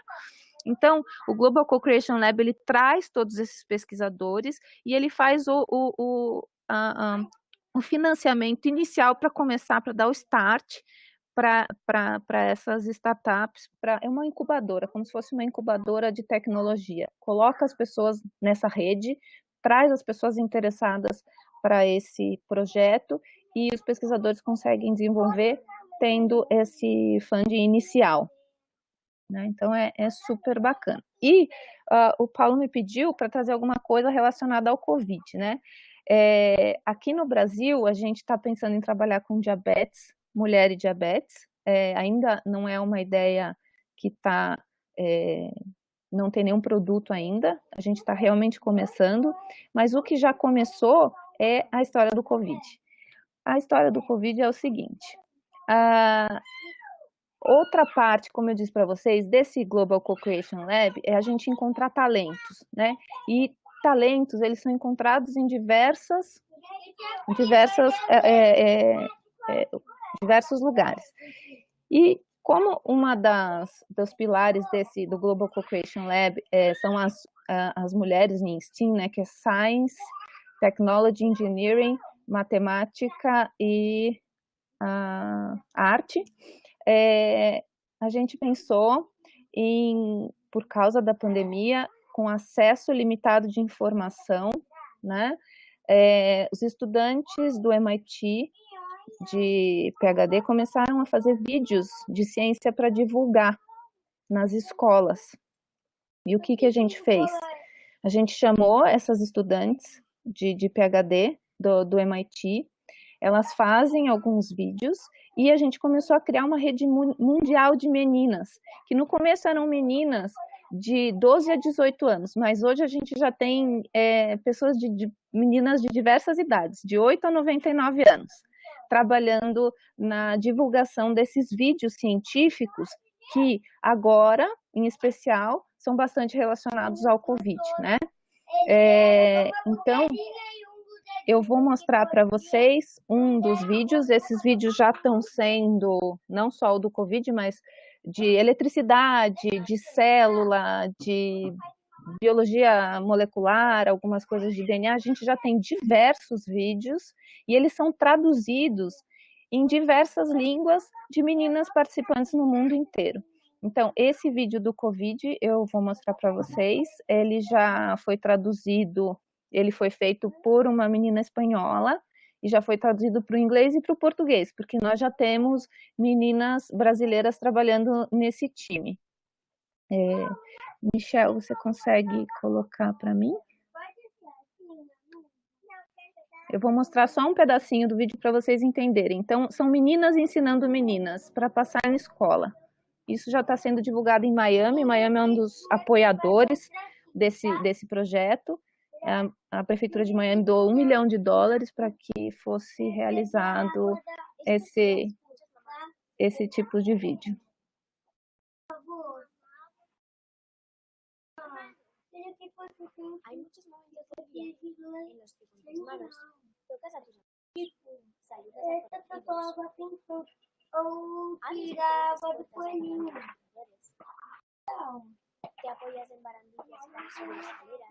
Então, são vídeos bem básicos de meninas para meninas. Então, consegue atingir o público-alvo, né?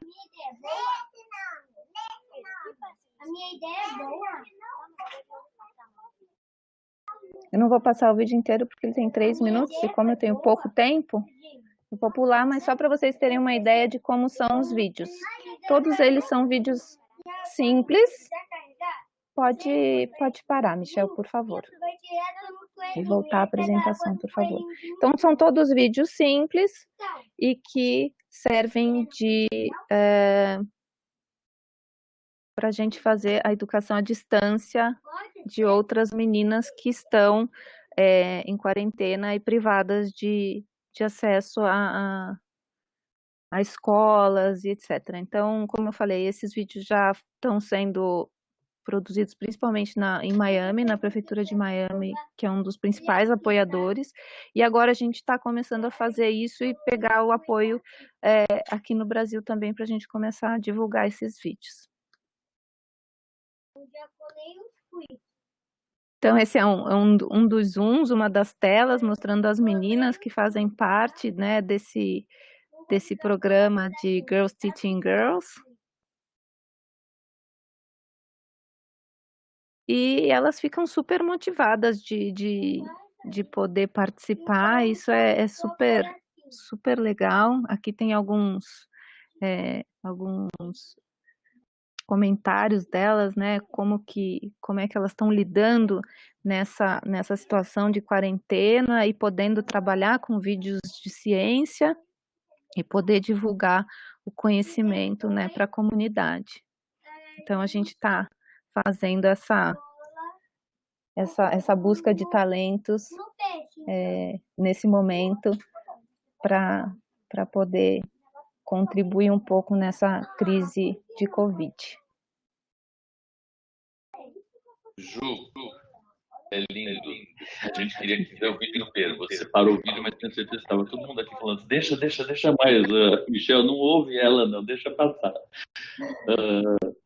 Me vem 200 coisas na cabeça. Primeiro, a ideia de que isso é inovação social e que a gente tem uma história de inovação tecnológica, passar por patente, você é criada nesse meio, e a gente tem essa contaminação de que, se você quiser fechar o microfone um pouquinho, para as crianças participarem também nesse momento,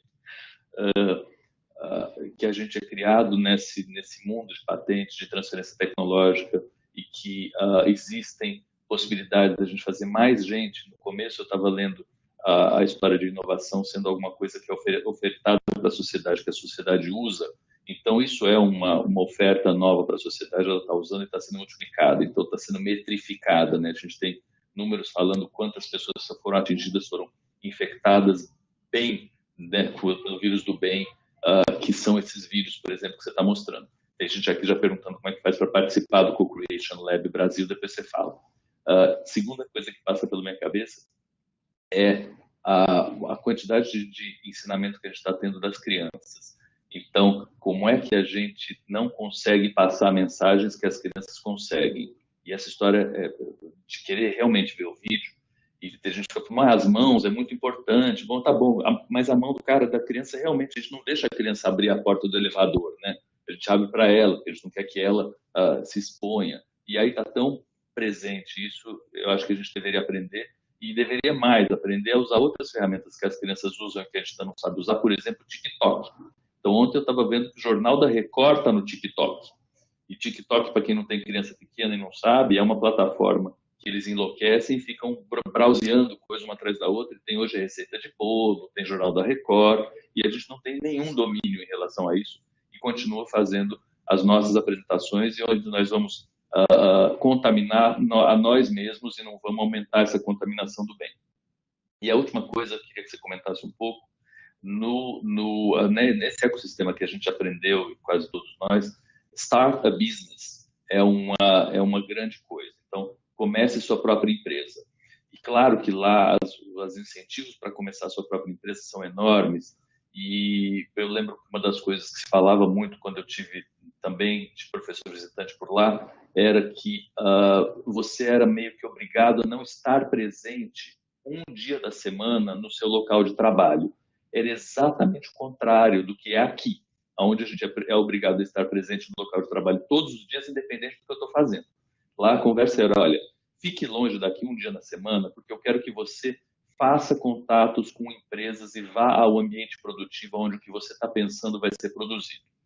E só queria adicionar que a gente tem na Lei do Bem, aí no Marco Legal de Ciência e Tecnologia, que a nossa querida Helena Nader propaga aos 7 ventos com toda razão, um parágrafo que diz que os professores universitários têm direito a ter licença, mesmo sem passar por toda a burocracia, se eles forem fundar uma startup. Então, nós conseguimos sair para fundar startups e para participar de board de startup, mantendo a nossa vinculação acadêmica. São licenças sem vencimentos. Era complicado também se trabalhar numa empresa e continuar recebendo do Estado, mas há essa licença prevista. Então, eu acho que vale a pena voltar um pouco, e queria que você comentasse um pouco disso, de como que nós nos envolvemos com essa história de empresa, por que lá, entre aspas, funciona, e se aqui isso poderia funcionar de algum jeito. Obrigada, Paula. Eu fiquei encantada com o projeto, não só essa parte agora das meninas, mas, em geral, é um projeto muito inovador. E eu tô bem animada mesmo em fazer parte desse projeto. como é uma fundação, não é exatamente ligada ao MIT, então, como perguntaram como fazer parte, é só me mandar um e-mail e eu coloco em contato com a Mercedes, que é a diretora executiva do Global Co-Creation Lab Boston, e dependendo de aonde gostaria de atuar, se é com identificação de problemas locais, a gente pode se juntar ao grupo Brasil, que ainda está em formação, que a gente precisa juntar uns 50 a 60 pesquisadores para a gente poder identificar e conseguir ter uma solução para algum problema, para aí a gente começar com os projetos, né? E eu acredito que lá, como você falou, Paulo, desde a iniciação científica já pensa em abrir uma empresa. A pessoa do lado da bancada não está pensando só em se formar, né? Está pensando em se formar e abrir a sua startup, já está pensando o que eu vou montar, porque também, como eles são MIT, Harvard, também é mais fácil para eles conseguirem doação de empresas, exatamente, né? Então, mesmo esse Global Co-Creation Lab, se a gente for chegar aqui para o prefeito de São Paulo e pedir $1 milhão para divulgar vídeo, eu duvido que ele vai dar, né? Mas como é do MIT e tá lá, o prefeito de lá conseguiu entender qual a importância disso e fez deu esse grant para eles, né, para eles começarem, e eles vão fazendo os seed funds para todos esses projetos, eles dão $20 mil para um, $50 mil para o outro, e estão começando a girar já o Global Co-Creation Lab. Então, eu acho que é isso, é toda uma cultura, né, de inovação e de ter a empresa, de fazer uma startup e não ter essas amarras que a gente tinha aqui, né, que agora a gente está conseguindo com todo o esforço da professora Helena, com essa lei da inovação, né, então eu acho que agora a gente vai ficar mais fácil. Quantos contratos a gente já não perdeu aqui por burocracia, de não conseguir interagir com a empresa, e a gente vai mudar isso aí. Muito legal, Ju. Ótimo, super, super, super bom. É emocionante, gostoso e motivador ver funcionando. Eu adorei a história do Women's Affinity Group. Bom, eu acho que a gente pode partir para a finalização, mas se os apresentadores quiserem ligar as câmeras e reaparecerem aqui para a gente poder abrir para algumas outras perguntas ou considerações finais. Maurício, Elisete, Sérgio. E aí eu queria bater o recorde da Marinélia de permanência. Ela falou que o recorde de permanência foi do Reinaldo Salomão, que ficou até a 1 aqui. Então vamos ver se a gente consegue que ela interrompa a gente. Mas aberto para considerações de vocês, Elisete, Maurício, Sérgio. Elisete tinha uma pergunta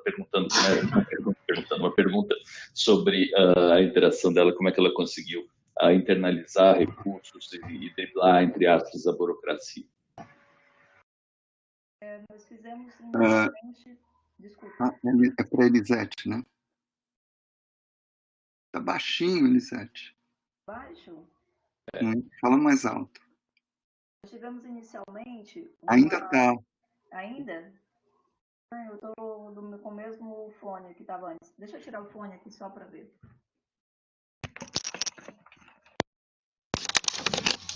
E agora? Perfeito. Nós fizemos um financiamento coletivo, uma campanha de financiamento coletivo, né, o crowdfunding, que é algo que já é muito realizado fora do Brasil, e a primeira campanha de financiamento coletivo que eu fiz foi em 2016, e eu tinha que explicar para as pessoas o que era o financiamento coletivo, que as pessoas não acreditavam, e agora com a questão da pandemia, vários projetos, está sendo feito muitas campanhas, é algo que funciona, que eu recomendo, é uma maneira de você conseguir recurso de uma quantidade muito grande de pessoas, uma quantidade pequena de recursos, mas isso vai dar um volume maior se tiver uma boa divulgação.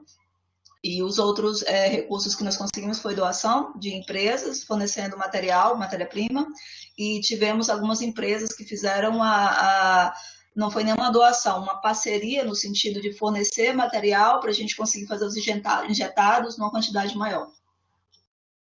Existe uma questão aí que é super importante a gente levantar, que, teoricamente, como órgão público, a universidade não pode receber doações se você não fizer um chamamento público. Existem regras do serviço público que impedem essas coisas informais que a gente acaba fazendo. A gente também não poderia participar espontaneamente de grupos e fazer coisas que não estejam oficializadas na instituição. Esse é um dos maiores entraves que a gente deveria criar uma maneira de não ser tão complicado fazer esse tipo de coisa. Então, por exemplo, vem uma empresa, chega para você e fala, olha, eu queria que você fizesse isso para mim. É um teste. Você, para receber aquele dinheiro, você tem que registrar, fazer um chamamento público, você tem que... Se você vai colocar o nome no Unifesp, no Global, nesse Women's Global que a Juliana contou, ou se você vai fazer alguma coisa... você tem que pedir permissão o tempo todo, porque nós somos um órgão público. E, no fundo, essas leis são todas feitas para que não se use o órgão público em benefício privado. Só que a gente acaba não usando no benefício privado, a gente acaba contribuindo com a sociedade, com inovação. Então, teria que se pensar uma forma de tornar isso aberto ou registrado sem burocracia, sem entraves, para que a coisa funcione e haja. Talvez uma coisa... eu não sei como fazer, mas a legislação ela não permite a gente não passar por isso. Então, isso que precisa é um maior entrave em inovação. Qualquer coisa que a gente queira fazer tem que ser... Senão a gente está fazendo uma coisa que amanhã não é correta. A gente está usando o espaço da universidade, a gente está usando funcionários que trabalham na universidade para fazer coisas que às vezes não são previstas. Então, eu acho que a gente tem que ter uma conversa muito séria, senão a universidade ela vai virar uma sucata, porque as pessoas não vão aguentar vão sair, a gente não vai... Quem fizer inovação vai acabar saindo da universidade. Acho que o que você está colocando é outra questão... Pode falar, Lisete. Rapidinho. Uma outra questão essas coisas que a gente pensa em fazer na universidade, de conseguir recurso, de conseguir essas parcerias, muitas vezes é inspirado em coisas que já são feitas lá fora, né, nas universidades que produzem inovação. E eu, pelo menos, particularmente, sempre que eu vou tentar fazer alguma coisa na universidade que não tem, a minha barreira maior é que as pessoas que trabalham nos órgãos que regulamentam essas questões, eles não sabem o que fazer. Então, pergunto, pode fazer isso? Aí fala, olha, ninguém nunca perguntou isso. Tá, mas eu estou perguntando agora e não vem uma resposta. Então, você fica sem saber se você pode fazer ou não, se você não faz, mas a questão é que a gente deveria ter como responder essas questões e regulamentar isso de uma maneira que funcionasse. Eu acho que vocês têm toda a razão. É um processo educativo, mas é um processo que já está relativamente mapeado. E o que a gente está fazendo na agência é uma descentralização para os campi dessa regulamentação de acordos. E que o primeiro acordo é um acordo que não tem que ser demorado, tem que ser extremamente rápido. É um acordo de parceria, de um memorando de intenção, uma conversa inicial. E isso não precisa, teoricamente, passar por procuradoria e nem precisaria passar pela reitoria. Poderia ser, eventualmente, assinado localmente pelo campus. As outras universidades, muitas vezes, a gente não vê isso acontecer, né? Mas isso acontece também, só que acontece de um jeito muito mais ágil e muito menos desconhecido. E eu concordo com o Lisete, eu não acho nem que seja necessariamente, aliás, com o Sérgio também, necessariamente uma ausência de caminho, é um desconhecimento do caminho. Na hora que a gente começa a conhecer o caminho, a gente faz ficar mais rápido. E por isso que eu estava agradecendo tanto ao Maurício por ter colocado a Embrapi nessa história, porque a Embrapi mostra um caminho muito mais direto de como isso pode acontecer. Mas, de qualquer jeito, dando resposta a vocês, a ideia é que existam nos campi, e a gente está trabalhando bastante duro para isso, uma inserção da AGITES para que esses acordos iniciais de cooperação existam. E aí o Sérgio está coberto de razão. A gente está mais protegido, e não só isso, a gente está um pouco mais calçado, protegido no sentido de não ser acusado, mas calçado no sentido de, se isso virar algum desenvolvimento tecnológico, alguma patente, ou uma transferência de recurso, aí você não precisa fazer nenhum desses chamamentos, porque você já tem um acordo com a empresa que você está colaborando. Então, se você não tiver isso no começo, aí sim você precisa fazer chamamento, licitação e vira um inferno. Por isso, começamos a colaborar com empresas e começamos a colaborar com grupos que podem levar algum desenvolvimento tecnológico. Por isso que eu te perguntei também, quando a gente identifica que a gente está fazendo alguma coisa que pode sair da universidade. Então, identificou, começamos a colaborar com alguém, é hora de fazer uma conversa, um contrato, um convênio, alguma coisa light, não precisa ser alguma coisa de procuradoria, e que conste alguma divisão de royalty eventual que pode acontecer, porque aí você escapa desse chamamento público. Então, começando de um jeito pouco burocratizado, mas registrado, lá para frente a gente tem uma facilidade muito maior de fazer com que isso se efetive. Se não, vira um inferno mesmo, vira tudo para trás. Então, precisamos justificar para o procurador por que eu não fiz o acordo, por que mesmo que eu quero 50% daquela patente e não 60%. Então, já combinou, o combinado não é caro, mas vocês têm toda a razão, a gente precisa capilarizar esse entendimento. E aí, contamos com o Embrapi também nessa história. Queria só comentar uma coisa que o Luiz falou agora, o Juliano, em relação ao Polo Embrapi, e aí ele coloca uma coisa bem interessante, que o financiamento é feito projeto a projeto, onde são avaliados a empresa, a capacidade da unidade, custos e mercado dos produtos. E que isso é super interessante, porque a gente, além de ter essa coisa inicial de aprender qual é o caminho para ser mais ágil, tem uma dificuldade muito grande no final para entender se existe um mercado potencial para aquilo que a gente está falando. Porque a ideia pode ser ótima, o processo pode estar mapeado, pode ter gente que produz, mas o mercado pode não existir. Então, essa parte final, e que aí quem já esteve na empresa, como o Maurício, sabe muito bem, que os projetos são definidos, no fim das contas, muito mais pelo marketing, tem mercado, está na hora, do que pela potencialidade do projeto em si. Isso é uma outra coisa que a gente agora, eu acho que tendo na Unifesp, Osasco, por exemplo, que tem uma expertise na área de economia e contabilidade, poderia auxiliar muito a gente. A FEA da USP ajuda muito nos projetos da Poli, que são projetos densos, que tem um desenvolvimento tecnológico embarcado, mas alguém precisa avaliar se aquele negócio vai ser bem-vindo no mercado naquele momento. Então, eu queria chamar também a atenção da gente para já ver com esses exemplos promissores, que a empresa chama atenção disso. Né? Na hora, por isso que eu falo muito que traga a empresa junto com a ideia, porque a empresa não vai investir numa ideia que não tem mercado. Mas seria interessante a gente também nós nos capacitarmos para ter essa visão do mercado. Paulo, só gostaria de complementar o que você acabou de dizer. Assim, na indústria a gente fala muito que a gente tem que trabalhar no tempo do cliente, no tempo da empresa. Não adianta eu falar para a empresa que o convênio dela, o acordo de cooperação dela vai sair daqui a um ano. Ela vai buscar outra universidade. O dólar vai subir ou vai acontecer algum problema aí na economia, a empresa desiste. A empresa fala, não, vamos fazer o projeto, o acordo de parceria, mais do que rapidamente nós temos que fazer isso aí. Hoje nós temos exemplos de universidades federais no Brasil, tá, que faz esses tipos de acordo de parceria em 10 dias, passando por todas as instâncias. Tá? Então, assim, não é difícil fazer. O que falta para a gente realmente é o caminho das pedras. É como trilhar o mais rapidamente possível isso aí. O outro ponto que eu gostaria de colocar é com relação à motivação.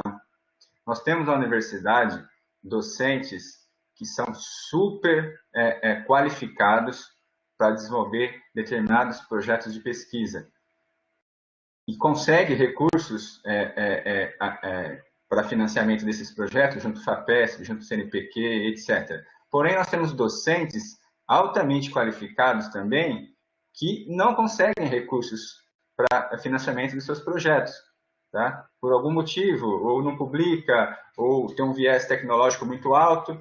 Porém, esses docentes, eles conseguem muito rapidamente fazer um projeto em parceria com a indústria. Então, a universidade não pode desperdiçar esse tipo de docente que existe hoje nas universidades. Eu digo para você que todas as universidades nós temos docentes com esse tipo de perfil, que conseguem muito rapidamente fazer um projeto de parceria com empresa e universidade e gerar resultado muito rapidamente para a sociedade. Então, nós não podemos desperdiçar esse tipo de docente, esse tipo de pesquisador que se encontra dentro das universidades. Obrigado por levantar a bola, Maurício, porque especificamente esse webinário começou com um grupo que a gente montou no LinkedIn de docentes que tem bolsa de desenvolvimento tecnológico e produção, eu nunca lembro o nome, produção inovadora.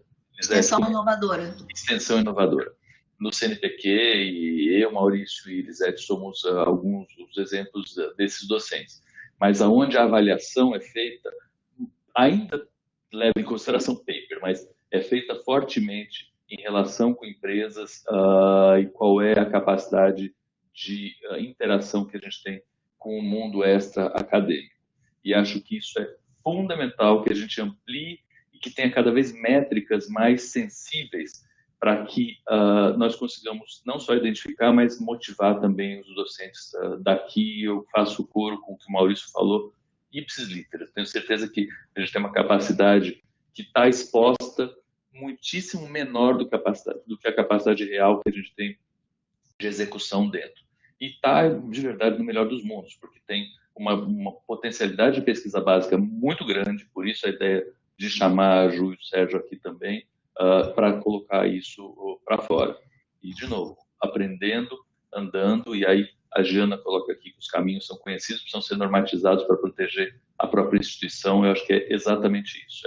Mas só que a gente tem que fazer, e agora está sendo meu mantra, um trabalho de formiguinha atômica.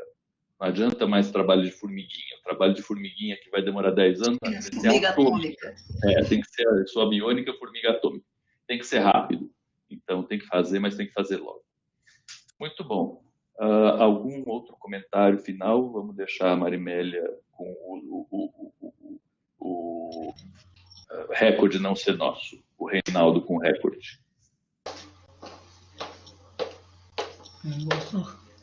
Tudo tranquilo. Mária, quer finalizar? Mais alguma coisa? Não, eu quero só agradecer a todos vocês, porque realmente foi excelente, né? A gente viu, foi um webinário com uma temática diferente do que a gente tem feito, mas acho que é super importante e relevante para mostrar essas pessoas né, esses docentes que estão preocupados aí com a inovação, não só com a pesquisa básica, aplicada, mas também com essas questões de inovação e toda essa discussão a respeito da normatização, né, que é o que vocês já comentaram aí. As regras existem, né? É preciso saber como fazer para encurtar esse caminho e que ele não seja muito espinhoso.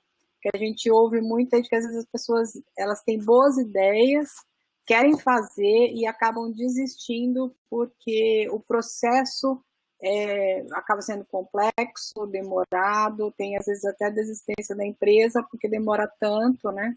Como vocês mesmos já colocaram. Então, acho que a gente pode encerrar por aqui, e eu já tinha falado no início, mas para quem não estava assistindo ainda, na semana que vem nós não teremos o webinário, né, que já virou tradicional, às sextas-feiras às 11 da manhã, porque a gente vai ter o congresso acadêmico da Unifesp, do dia 13 ao dia 17, então quem quiser pode se inscrever, não precisa ser da Unifesp para participar, a inscrição é nesse link que está colocado aí, congresso.unifesp.br, vai ter temas variados de todas as áreas, né? A gente vai ter temas de humanidades, das exatas, biológicas, então é um congresso onde a Unifesp mostra tudo aquilo que faz. Tem convidados muito interessantes também de fora que vão falar. Então, nesse endereço, além de fazer a inscrição, ainda tem toda a programação também.